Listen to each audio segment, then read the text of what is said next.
Chaos happened in Ferguson last year. A chaos that the Midwest, this city, had never seen before in its life. The incident with Michael Brown happened August of 2014, where an unarmed Black teenager was shot. When he was shot, and we heard reports about it, it was just, something that we figured would be another routine autopsy. Then, as the reports came in, we began to realize that this was more than just your typical ordinary shooting by your typical ordinary cop. That incident caused a national movement across the country. And I won't say just that incident, but incidents like Michael Brown and others around the country have definitely strengthened what a lot of people feel is a new civil rights movement of our time right now. Right after Ferguson, all of us, and particularly theater artists, felt an immense need to do something and to respond in some way. But there was a lot of tension right after, particularly for those of us from St. Louis, about what the correct response would be and how to at once be citizens, but also be artists and how to respond in that. And theater takes time, and theater takes people coming together and collaboration. And a year after the event, it's a lot easier to bring people together and to respond in a really honest way.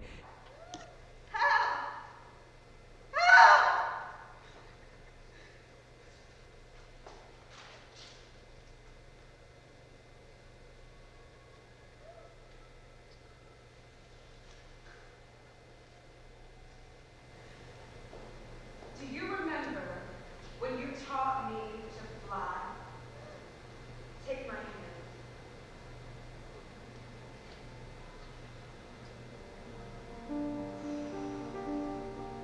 The Every 28 Hour Play Festival was a collaboration of many different theater companies, including Oregon Shakespeare Festival and the 1 Minute Play Festival, to bring artists from all over the country to St. Louis to work with the St. Louis community to create 1 minute plays about Black Lives Matter and Ferguson and all the issues that are intermingled in that conversation. To walk into Every 28 Hours, the night that all the actors came, and to see different theater people, represented from different theaters, different races, like all these people in this one space, and everybody's just giving their time and their love and their energy.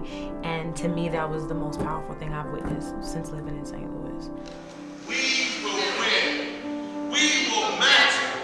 Even if we stand alone, we will win. So it brought unity, it brought revelation. A lot of my students, a lot of people were like, well, I never thought about this issue in this light. And now I feel responsible to do something in my community, or I feel responsible to create art that speaks to this even further, like what do we do now? And I think Every 28 was a great starting point. Now what's next? And that's what me and the producing team, we're trying to figure out, what do we do with this? This is a great start, but don't leave it here. I think it's important to do the festival or any type of organized demonstration to make it where it is maintained in the public consciousness, to where everyone has some kind of information and they can form their own opinions. One of the unique things about community engaged projects like this, projects that are meant to be created within a particular community, is that it's not just about the audience, that it's about the audience and those people participating. We performed at the Delwood Rec Center with people who were performing on stage who had been in the protest and who had walked the streets and who had been out there and who had tasted the gas and felt the pepper spray. And performing for them and giving them a chance to perform is super important. And that is a huge part of why these kind of projects happen.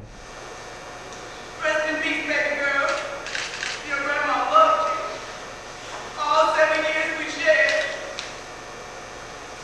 That's what we wanted the audience to get out of it, was an awareness that these are St. Louis and artists at large from all over the country who are coming together to perform and to talk about this issue, and that as a St. Louis audience, people are listening and people are talking, and there is a lot to be said right now.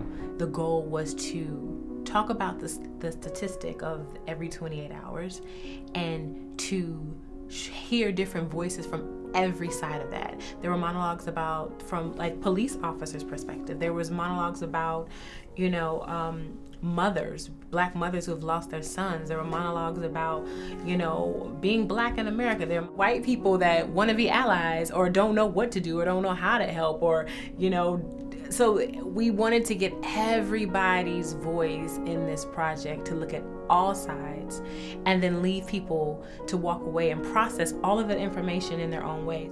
I just want to make it clear that the goal was to hear everybody and have everyone listen to everybody and be an agent of change once you leave that space. We are hereby on indefinite strike. Try talking it out for a while instead. Signed, the Bullets. We're clearly not over them. They're not done. They're not finished. The issues are not played out yet. But a year later, we can talk about them in a way that was really hard to right after.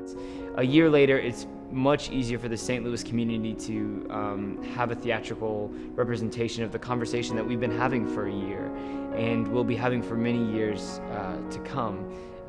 And giving ourselves that space, I think was important for me and was important for a lot of other artists as a way to process what we were feeling and then respond in kind.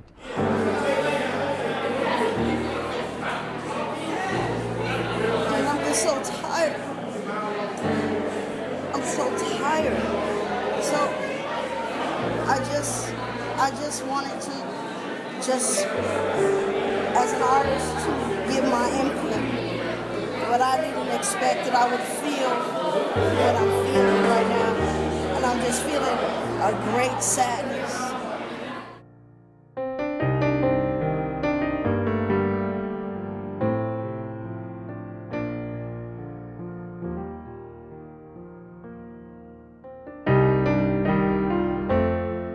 So I wanted the audience to have a sense of community and feeling like they were a part of something and feeling like their community was on stage talking about this very important issue. It's midnight. Happy 2009, dude. Do you think the world's better now? It is. We still make them remember, though. I heard people put teddy bears on the street after they killed them, so... yeah.